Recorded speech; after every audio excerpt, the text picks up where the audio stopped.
ರಾಹುಲ್ ಗಾಂಧಿಗೆ ಗೊತ್ತಿಲ್ಲ ಅವ ಯಾವ ಜಾತಿಯಾಗ ಹುಟ್ಟ್ಯಾನೋ ಅನ್ನೋದು. ಅವ ಸಾಬ್ರಿಗೆ ಹುಟ್ಟ್ಯಾನೋ ಕ್ರಿಶ್ಚಿಯನ್ರಿಗೆ ಹುಟ್ಟ್ಯಾನೋ ಅದೇ ಇನ್ನೂ ಅದು ತನಿಖೆ ಆಗಬೇಕಾಗಿತ್ತು. ಮತ್ತು ಅವ ಬ್ರಾಹ್ಮಣ ಹಿಂದೂ ಯಾವ ಬ್ರಾಹ್ಮಣ ತಿಳ್ಕೊತಾನ ಅವನು. ನಾನು ಜನಿವಾರ ಹಾಕೋ ಬ್ರಾಹ್ಮಣ ಎಲ್ಲಿ ಬರ್ತದೆ? ಅವ್ರ ಅಪ್ಪ ಬೇರೆ, ಅವ್ರ ಅವ್ವ ಬೇರೆ, ಅವ್ವ ಇಟ್ಲೇಕಿ, ಅಪ್ಪ ಎಲ್ಲಿ ಮೊಘಲರ ಕೈ ಕೆಲಸ ಮಾಡೋದಂಥವನು ಮರಿಮಮ್ಮಗ ಎಲ್ಲ ಕಂಟ್ರಿ ಕುಸ್ತೂಲಿದ್ದಂಗೆ. ಗುಂಡೂರಾವ್ ಹೆಚ್ಚು ಕಡಿಮೆ ಅವ್ರ ಮನೆಯಾಗ ಅರ್ಧ ಪಾಕಿಸ್ತಾನ ಐತಿ. ಗುಂಡೂರಾವ್ ಮನೆಯಾಗೆ ಪಾಕಿಸ್ತಾನ ಐತಿ. No, just because somebody's wife is a Muslim, can you dub that as half Pakistan? It was never meant. What is this, sir? It was never meant to be. This is not the way. ಬರೇ ಸಾಹೇಬ್ರು Tipu Sultan No. Veer Savarkar. Tipu is also an historical man. He also fought against the British people. Tipu Sultan ಒಬ್ಬ ಹರಾಮ್ಖೋರ್ ಸುಳೆ ಮಗ. ಔರಂಗಜೇಬ್ ಒಬ್ಬ ಹರಾಮ್ಖೋರ್ ಸುಳೆ ಮಗ. ಈಗ ಟಿಪ್ಪು ಸುಲ್ತಾನ ನೀವು ಹರಾಮ್ ಕೋರ್ಸುಳೆ ಮಗ ಅಂತ ಹೇಳಿದ್ದೀರಿ ನೋಡಿ. ಇಲ್ಲಿ ಟಿಪ್ಪುನ ಬೈದಂಗೆ ಆಗಿಲ್ಲ, ಟಿಪ್ಪು ತಾಯಿನ ಬೈದಿದ್ದೀರಿ. ಎತ್ತಾಳ್ ನೀನೊಬ್ಬ ಸುಳೆ ಮಗ ಅಂತ ಬೈತಾನೆ ಅಂತ ಹಿಡ್ಕೊಳ್ಳಿ. ನಿಮಗೆ ಬೇಜಾರಾಗ್ತದೆ ಇಲ್ಲ. ಗಣೇಶೋತ್ಸವದಲ್ಲಿ ಗಲಾಟೆ ಆಯಿತು, ಕಲ್ಲು ತೂರಾಟ ಆಯಿತು, ಇನ್ನೊಂದಾಯಿತು ಅಂತ ನಾವು ಮಾತಾಡ್ತಾ ಇರ್ತೀವಿ ಯಾವಾಗಲೂ. ಆದರೆ ಇದೇ ಸಂದರ್ಭದಲ್ಲಿ ನೀವು ಮಾತನಾಡುವಂಥ ಪ್ರಚೋದನಕಾರಿ ಭಾಷಣಗಳು ಅದು ಚರ್ಚೆ ಆಗಬೇಕಲ್ಲ. ಅವರನ್ನು ಪ್ರಚೋದಿಸೋರು ಯಾರು? ಕಲ್ಲು ಹಿಡಿಯುವುದಕ್ಕೆ ಪ್ರೇರೇಪಿಸುವವರು ಯಾರು? ಪ್ರಚೋದನಕಾರಿ ಘೋಷಣೆ ಕೂಗುವುದಕ್ಕೆ ಬೆಂತಟ್ಟೋರು ಯಾರು? ಈ ದೇಶಕ್ಕೋಸ್ಕರ ನನ್ನ ಮಗನನ್ನು, ನನ್ನ ಕುಟುಂಬವನ್ನು ಅರ್ಪಿಸಿದ್ದೀನಿ, ದೇಶಕ್ಕೋಸ್ಕರ ಪ್ರಾಣ ತ್ಯಾಗ ಮಾಡು ಅಂತ ಹೇಳ್ಬಿಟ್ಟು ಅವರನ್ನು ಬಿಟ್ಟಿದ್ದೀನಿ ಅಂತ ನೀನು ಆತ್ಮ ಮುಟ್ಕೊಂಡು ಹೇಳಯ್ಯ. ನಿಮ್ಮ ಮಕ್ಕಳನ್ನು ಸೇಫಾಗಿ ಎಲ್ಲಿಡ್ಬೇಕು ಅಲ್ಲಿ ಇಟ್ಬಿಟ್ಟು ಕಂಡವ್ರ ಮಕ್ಕಳಿಗೆ ಅವನು ಸುಳೆ ಮಗ, ಇವನು ಬೋಳಿ ಮಗ, ಆ ಸಾಬ್ರು ಹಾಗೆ, ಇವ್ರು ಹಿಂಗೆ ಈ ಥರ ಮಾತಾಡಿ ಅವರನ್ನು ಪ್ರಚೋದಿಸಿ, ಅವರನ್ನು ದಾರಿ ತಪ್ಪು ಥರ ಮಾಡಿ ಕೊಲೆ ಮಾಡೋನು ಬಡವ, ಕೊಲೆ ಆಗೋನು ಬಡವ, ಜೈಲಿಗೆ ಹೋಗೋನು ಬಡವ. ಆದರೆ ಯಾವುದೇ ಕಾರಣಕ್ಕೂ ಈ ಶ್ರೀಮಂತರ ಮಕ್ಕಳಾಗಲಿ, ಯತ್ನಾಳ್ ಅಂಥವ್ರ ಮಕ್ಕಳಾಗಲಿ ಯಾರೂ ಕೂಡ ಇಲ್ಲಿವರೆಗೂ ಜೈಲಿಗೂ ಹೋಗಿಲ್ಲ, ಕೊಲೆನೂ ಆಗಿಲ್ಲ, ಕೊಲೆನೂ ಮಾಡಿಲ್ಲ. ಕಾಮನ್ ಸೆನ್ಸ್ ಇರಲಿ. ಯತ್ನಾಳ್ ಅಂಥವ್ರು ಹೀಗೆ ಬಂದು ಹಾಗೆ ಹೊರಟೋಗ್ಬಿಡ್ತಾರೆ. ಆದರೆ ಕೊನೆಯವರೆಗೂ ಅನುಭವಿಸ್ಬೇಕಾದವ್ರು ನಾವುಗಳು.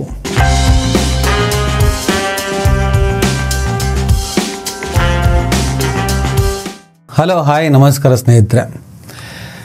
ನಮ್ಮ ಕರ್ನಾಟಕ ರಾಜಕಾರಣದಲ್ಲಿ ಒಬ್ಬ ಮುಟ್ಟಾಳಿದ್ದಾನೆ, ಯತ್ನಾಳ್ ಅಂತ. ನನ್ನ ಆತನನ್ನು ಮುಟ್ಟಾಳ್ ಅಂತಲೇ ಕರೆಯೋದು. ಯತ್ನಾಳ್ರವರೇ ಅಲಿಯಾಸ್ ಮುಟ್ಟಾಳ್ರವರೇ, ಯಾಕೆ ಕರ್ನಾಟಕದ ಜನರ ನಡುವೆ ವಿಷ ಬೀಜವನ್ನು ಬಿತ್ತುವಂಥ ಪ್ರಯತ್ನವನ್ನು ಮಾಡ್ತಾ ಇದ್ದೀರಾ? ಯಾಕೆ ಅಷ್ಟೊಂದು ಹೇಟ್ ಪಾಲಿಟಿಕ್ಸ್? ಯಾಕೆ ಒಂದು ಧರ್ಮವನ್ನು ಆ ಮಟ್ಟಿಗೆ ನೀವು ವಿರೋಧ ಮಾಡ್ತೀರಾ? ಈ ಟಿಪ್ಪು ಸುಲ್ತಾನ್ ಬಗ್ಗೆ ಒಂದು ವರ್ಡ್ ಯೂಸ್ ಮಾಡಿದ್ದೀರಾ, ಅದ್ರ ಬಗ್ಗೆನೇ ಮಾತಾಡಬೇಕಂತ ಬಂದಿದ್ದೀನಿ.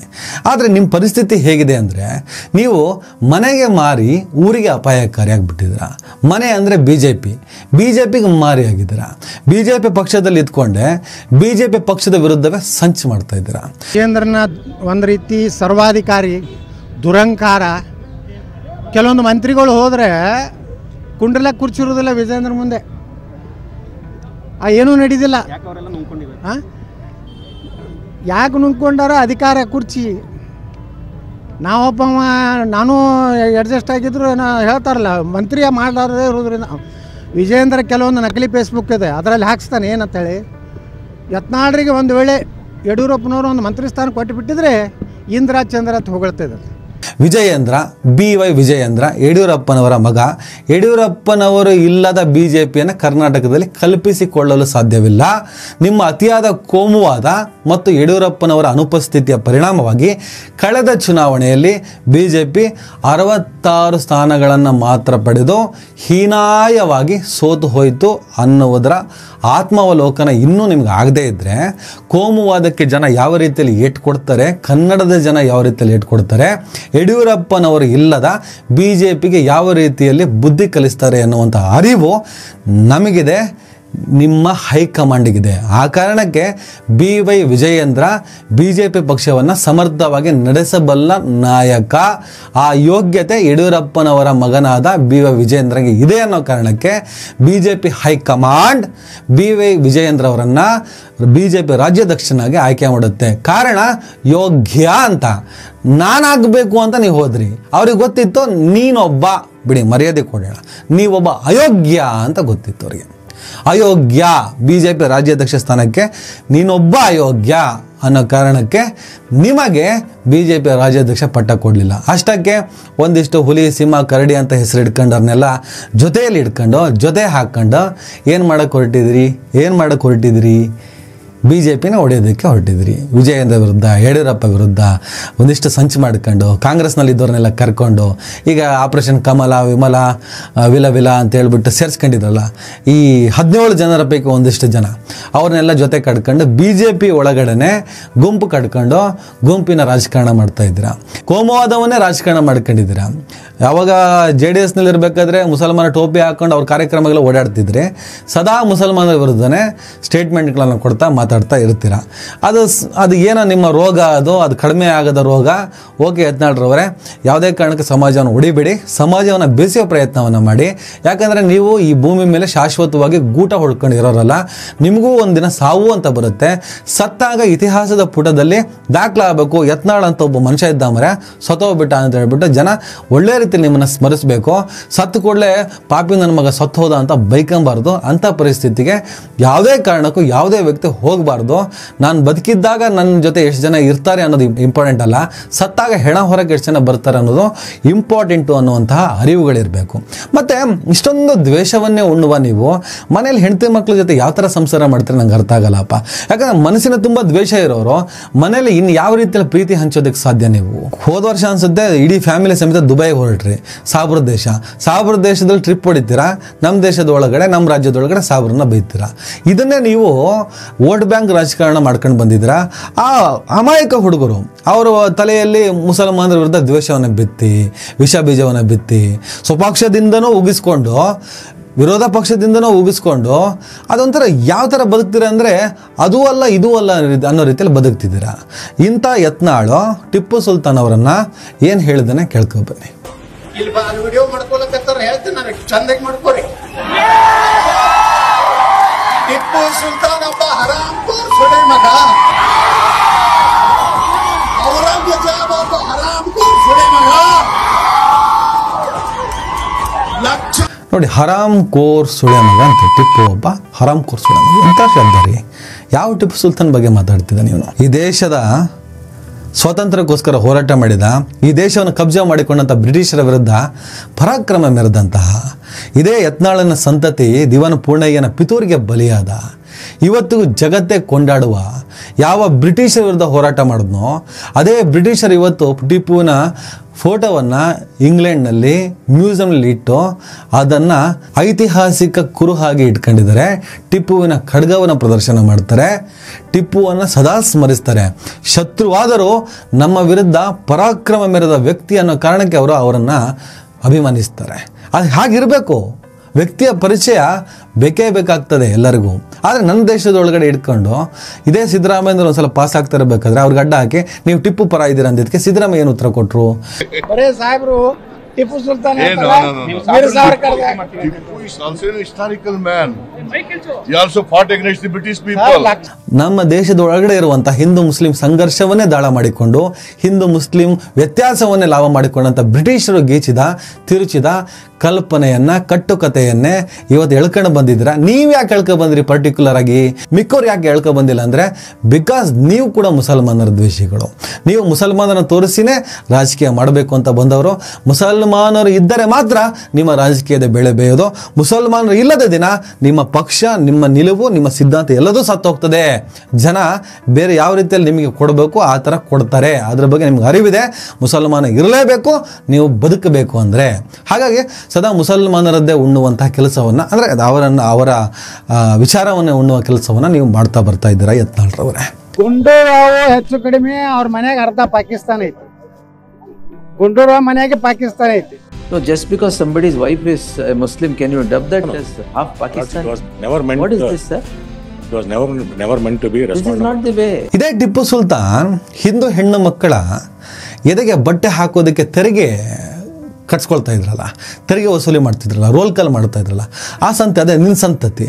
ಆ ಸಂತತಿ, ನಿನ್ನ ಸಂತತಿ ಅಂದರೆ ನೀವು ಯಾರನ್ನ ಫಾಲೋ ಮಾಡ್ತೀರಾ? ಟಿಪ್ಪು ವಿರೋಧಿಗಳು ಯಾರು, ಈ ದೇಶದಲ್ಲಿ ಹಿಂದೂ ಹೆಣ್ಣು ಮಕ್ಕಳ ವಿರೋಧಿಗಳಾದವರು ಯಾರು, ಸ್ತನ ತೆರಿಗೆಯನ್ನು ಯಾರು ಕಡಿಸ್ಕೋತಾ ಇದ್ರು, ಸ್ತನ ಮುಚ್ಚಲು ಬಟ್ಟೆ ಹಾಕೋದಕ್ಕೆ ಯಾರು ತೆರಿಗೆಯನ್ನು ಕಡಿಸ್ಕೋತಾ ಇದ್ರು, ಅವರ ಪರವಾಗಿ ನಿಲ್ಲುವ ನೀವು ಯಾವತ್ತೋ ಹಿಂದೂ ಹೆಣ್ಣು ಮಕ್ಕಳು ಅಥವಾ ಹೆಣ್ಣು ಮಕ್ಕಳ ದ್ವೇಷಗಳ ನೀವು. ಆ ಕಾರಣಕ್ಕೆ ಹೆಣ್ಣನ್ನು ಉಲ್ಲೇಖಿಸಿ ನಿಮ್ಮ ಬಾಯಲ್ಲಿ ಸೂಳೆ ಅನ್ನುವಂಥ ಶಬ್ದ ಬರುತ್ತೆ. ಇದೇ ಟಿಪ್ಪು ಸುಲ್ತಾನ್ ಆ ಹೆಣ್ಣು ಮಕ್ಕಳ ಎದೆಗೆ ಬಟ್ಟೆ ಹಾಕಿಸ್ತಾನೆ, ತೆರಿಗೆ ಕಟ್ಟಿಸಿಕೊಳ್ಳುತ್ತಿದ್ದವರ ಕೈಯನ್ನು ಕಡಿತಾನೆ. ಈ ಥರದ ಅನೇಕ ಇತಿಹಾಸಗಳಿದೆ. ಅವತ್ತು ಹಿಂದೂ ಕಗ್ಗೋಲೆ, ಇನ್ನೊಂದು ಕಗ್ಗೋಲೆ, ಇದಕ್ಕೆಲ್ಲ ಸರಿಯಾದ ಪಾಯಿಂಟು ಸಾಕ್ಷ್ಯಗಳನ್ನು ಇಟ್ಟು ಮಾತಾಡಬೇಕು. ನೀವುಗಳೇ ನಿಮ್ಮ ತಾತ ಮುತ್ತಾತಂದ್ರು ಬರೆದಂಥ ಪುಸ್ತಕವನ್ನು ಇಟ್ಕೊಂಡು ಇಲ್ಲಿ ಹಿಂದೂ ಮುಸ್ಲಿಂ ಪಾಲಿಟಿಕ್ಸ್ ಮಾಡೋದಲ್ಲ. ನೀವು ಮಾಡ್ತಿರೋದು ಶುದ್ಧ ರಾಜಕೀಯ. ನಿಮಗೆ ಗೊತ್ತಿದೆ ಈ ಥರನೇ ರಾಜಕೀಯ ಮಾಡಬೇಕು ಅಂತ, ಅದಕ್ಕೆ ಆ ಥರದ ರಾಜಕೀಯ ಮಾಡ್ತಾ ಇರ್ತೀರಾ. ಸುಮ್ಮನೆ ಹಳೇದು ಯಾವುದೋ ಪುಸ್ತಕಗಳ ಕಥೆಗಳನ್ನು ಹೇಳ್ತಾ ಕೂರ್ತೀರಾ. ಈಗ ಯತ್ನಾಳ್ ಅವರೇ ವಿಚಾರಕ್ಕೆ ಬರೋಣ. ಈಗ ಟಿಪ್ಪು ಸುಲ್ತಾನ ನೀವು ಹರಾಮ್ ಕೋರ್ಸುಳೆ ಮಗ ಅಂತ ಹೇಳಿದ್ದೀರಿ. ನೋಡಿ, ಇಲ್ಲಿ ಟಿಪ್ಪುನ ಬೈದಂಗಾಗಿಲ್ಲ, ಟಿಪ್ಪು ತಾಯಿನ ಬೈದಿದ್ದೀರಿ. ಅಂದರೆ ಟಿಪ್ಪು ಒಬ್ಬ ಸೂಳೆಯ ಮಗ, ಅಂದರೆ ಹೈದರ್ ಅಲಿಯ ಪತ್ನಿಯ ಮಗ ಟಿಪ್ಪು ಸುಲ್ತಾನ್. ಟಿಪ್ಪು ಸುಲ್ತಾನ್ ತಾಯಿಯನ್ನು ನೀವು ಸೂಳೆ ಅಂತ ಕರೆದಿದ್ದೀರಾ, ಒಂದು ಹೆಣ್ಣನ್ನು ಸೂಳೆ ಅಂತ ಈಸಿಯಾಗಿ ಕರೀತೀರಾ. ಈಗ ನಿಮಗೆ ಎಕ್ಸಾಂಪಲ್ ಆಗಿ ಯಾರೊಬ್ಬ ಯತ್ನಾಳ್ ನೀನೊಬ್ಬ ಸೂಳೆ ಮಗ ಅಂತ ಬೈತಾನಂತ ಹಿಡ್ಕೊಳ್ಳಿ. ಯತ್ನಾಳ್ ನೀನೊಬ್ಬ ಸೂಳೆ ಮಗ ಅಂತ ಬೈತಾನೆ ಅಂತ ಹಿಡ್ಕೊಳ್ಳಿ. ನಿಮಗೆ ಬೇಜಾರಾಗ್ತದೆ ಇಲ್ಲ. ಯಾಕಂದರೆ ನೀನು ಇವತ್ತು ಸೈದ್ಧಾಂತಿಕವಾಗಿ ಅಥವಾ ನೀವು ಇವತ್ತು ಸೈದ್ಧಾಂತಿಕವಾಗಿ ನಮ್ಮ ವಿರೋಧಿಗಳು, ಸದಾ ದ್ವೇಷವನ್ನೇ ಮಾತನಾಡುವ ಕಾರಣಕ್ಕೆ ನಿಮ್ಮನ್ನು ಬೈಬೇಕು ಅಂತ ಹಲವರಿಗೆ ಅನಿಸ್ಬೋದು. ನಿಮಗೆ ಮಾತ್ರ ಬೈಬೇಕು. ಯತ್ನಾಳ್ ನಿಂಗೆ ತಲೆ ಕೆಟ್ಟಿದ್ಯಾ, ಮುಟ್ಟಾಳ ಏನೋ ಮಾತಾಡ್ತಿದ್ಯಾ, ಥೂ ಕಚಡ, ಎಲ್ಲದೂ ಬೈದರೂ ಓಕೆ. ಆದರೆ ಯತ್ನಾಳ ಸೂಳೆ ಮಗ ಅಂತ ಬೈದರೆ ಅದಕ್ಕೆ ನನ್ನ ವಿರೋಧ ಇದೆ.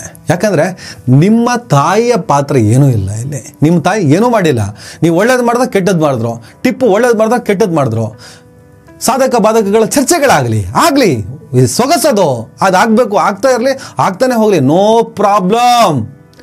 ಆದರೆ ಟಿಪ್ಪುನ ಬೈಯುವ ಬರದಲ್ಲಿ ಟಿಪ್ಪು ತಾಯಿನ ಸೂಳೆ ಅಂತ ಕರಿತೀವಿ. ಈಗ ಯತ್ನಾಳ್ ಮಾತಾಡಿದ ತಪ್ಪು, ನಾನು ಯತ್ನಾಳ ಬೈಬೇಕೀಗ, ಥೂ ಏನೋ ಮಾತಾಡ್ತಿದ್ಯಾ ಯೋಗ್ಯ, ಥೂ ಕಚಡ ಅಂತ ಏನು ಬೇಕಾದರೂ ನಾನು ಹೇಳ್ಬೋದು. ಓಕೆ, ಅದು ನಿಮಗೆ ನೇರವಾಗಿ ತಾಗುತ್ತೆ. ಆದರೆ ನಿಮ್ಮನ್ನು ಸೂಳೆ ಮಗ ಅಂತ ಹೇಳಿದ್ರೆ ನಿಮ್ಮ ತಾಯಿನ ಸೂಳೆ ಅನ್ನಂಗಾಗುತ್ತೆ. ಹೇಳಬಾರ್ದಲ್ವ ಹೆಣ್ಮಗಳನ್ನ. ಅಷ್ಟಕ್ಕೂ ಹೆಣ್ಣನ್ನು ಸೂಳೆ ಮಾಡಿದ ಸೂಳೆ ಮಕ್ಕಳು ನಿಮ್ಮಂಥವ್ರೆ ಅಲ್ವಾ. ನಿಮ್ಮಂಥವ್ರು ಅಂದರೆ ಗಂಡಸು ಅಂತೇಳಿ. ಈಗ ಹೆಣ್ಣನ್ನು ಸೂಳೆ ಮಾಡಿದ ನೀನೇಪ್ಪ ಅಂತ ನಾನು ಹೇಳಕ್ಕೆ ಹೋಗ್ತಿಲ್ಲ.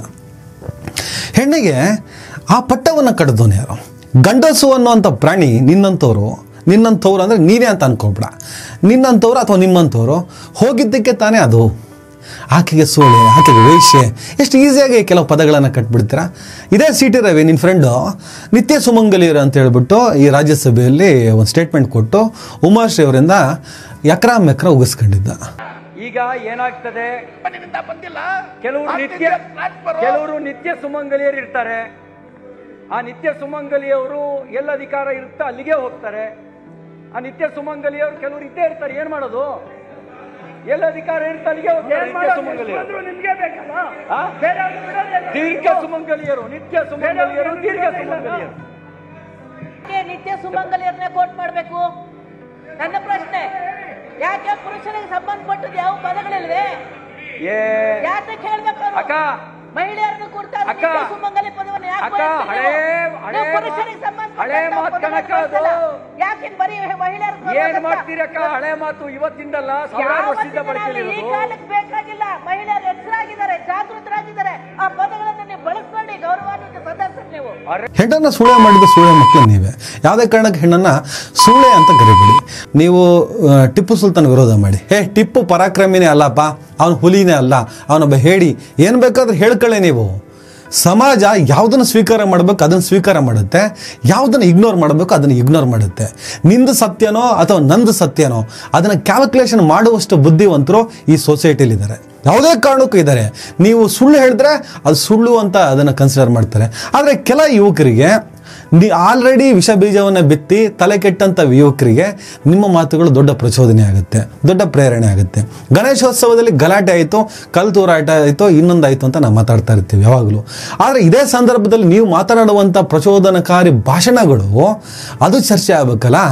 ಅವರನ್ನು ಪ್ರಚೋದಿಸೋರು ಯಾರು? ಕಲ್ಲು ಹಿಡಿಯುವುದಕ್ಕೆ ಪ್ರೇರೇಪಿಸುವವರು ಯಾರು? ಪ್ರಚೋದನಕಾರಿ ಘೋಷಣೆ ಕೂಗುವುದಕ್ಕೆ ಬೆಂತಟ್ಟೋರು ಯಾರು? ಪಾಪ ಕೂಗ್ತಾರೋ, ಕಲ್ಲು ತೂರಾಟ ಮಾಡ್ತಾರೋ, ಕೇಸ್ ಹಾಕಿಸ್ಕೊಂಡು ಬಲಿಯಾಗ್ತಾರೆ. ಆದರೆ ಅದಕ್ಕೆಲ್ಲ ಕಾರಣ ಆದಂಥವ್ರು ನೀವು ಅವನು ಸುಳೆ ಮಗ ಇವನು ಸುಳೆ ಮಗ ಅಂತ ಹೇಳ್ಬಿಟ್ಟು ನಿಮ್ಮ ಭಾಷಣವನ್ನು ಮಾಡ್ತಾ ಮುಂದೆ ಹೋಗ್ತಾನೇ ಇರ್ತೀರ. ನಿಮ್ಮ ಮಕ್ಕಳೆಲ್ಲ ವಿದೇಶದಲ್ಲಿ ಸೇಫ್ ಆಗಿದ್ದಾರೆ, AC ರೂಮಲ್ಲಿ ಕೂತ್ಕೊಂಡು ಅದ್ಭುತವಾಗಿ ಬದುಕ್ತಿದ್ದಾರೆ, ಹೈಫೈ ಆಗಿ ಬದುಕ್ತಾ ಇದ್ದಾರೆ. ಎತ್ತಾಳ್ ಇಲ್ಲ ಅಂತ ಹೇಳ್ಬಿಡಪ್ಪ. ಈ ದೇಶಕ್ಕೋಸ್ಕರ ನನ್ನ ಮಗನನ್ನು ನನ್ನ ಕುಟುಂಬವನ್ನು ಅರ್ಪಿಸಿದ್ದೀನಿ, ದೇಶಕ್ಕೋಸ್ಕರ ಪ್ರಾಣ ತ್ಯಾಗ ಮಾಡು ಅಂತ ಹೇಳ್ಬಿಟ್ಟು ಅವರನ್ನು ಬಿಟ್ಟಿದ್ದೀನಿ ಅಂತ ನೀನು ಆತ್ಮ ಮುಟ್ಕೊಂಡು ಹೇಳಯ್ಯ.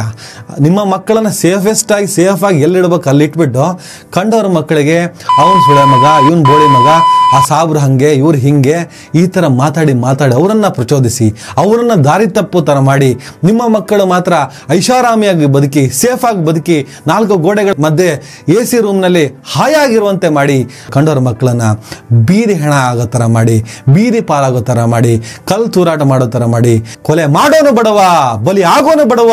ನಾನು ಯಾವಾಗಲೂ ಹೇಳ್ತಾ ಇರ್ತೀನಿ, ಕೊಲೆ ಮಾಡೋನು ಬಡವ ಕೊಲೆ ಆಗೋನು ಬಡವ ಜೈಲಿಗೆ ಹೋಗೋನು ಬಡವ. ಆದರೆ ಯಾವುದೇ ಕಾರಣಕ್ಕೂ ಈ ಶ್ರೀಮಂತರ ಮಕ್ಕಳಾಗಲಿ ಯತ್ನಾಳ್ ಅಂತವರ ಮಕ್ಕಳಾಗಲಿ ಯಾರೂ ಕೂಡ ಇಲ್ಲಿವರೆಗೂ ಜೈಲಿಗೂ ಹೋಗಿಲ್ಲ, ಕೊಲೆನೂ ಆಗಿಲ್ಲ, ಕೊಲೆನೂ ಮಾಡಿಲ್ಲ. ಈ ಪ್ರಾಕ್ಟಿಕಲ್ ವಿಚಾರವನ್ನು ಅರ್ಥ ಮಾಡ್ಕೊಳ್ಳಿ. ಅವತ್ತು ಇವನು ಪ್ರಚೋದಿಸಿ ಹೋಗ್ಬಿಡ್ತಾನೆ. ಪ್ರಚೋದನೆ ಒಳಗಾಗೋರು ನೀವು, ದುಷ್ಕೃತ್ಯ ಮಾಡೋರು ನೀವು. ಯತ್ನಾಳ್ ಥರನೇ ಮುಸಲ್ಮಾನರಲ್ಲೂ ಕೆಲವರು ಇದೇ ಥರದ ದ್ವೇಷದ ಭಾಷಣ ಮಾಡೋರು ಇರ್ತಾರೆ. ಅವರು ಪ್ರಚೋದಿಸಿ ಹೊರಟೋಗ್ಬಿಡ್ತಾರೆ, ಪ್ರಚೋದನೆಗೆ ಒಳಗಾದವನು ಬಲಿಯಾಗ್ತಾನೆ. ಈ ಪ್ರಾಕ್ಟಿಕಲ್ನ ಯಾವತ್ತು ಅರ್ಥ ಮಾಡ್ಕೋತೀರಾ ಅವತ್ತು ಈ ಸಮಾಜ ಈ ದೇಶ ಉದ್ಧಾರ ಆಗ್ತದೆ.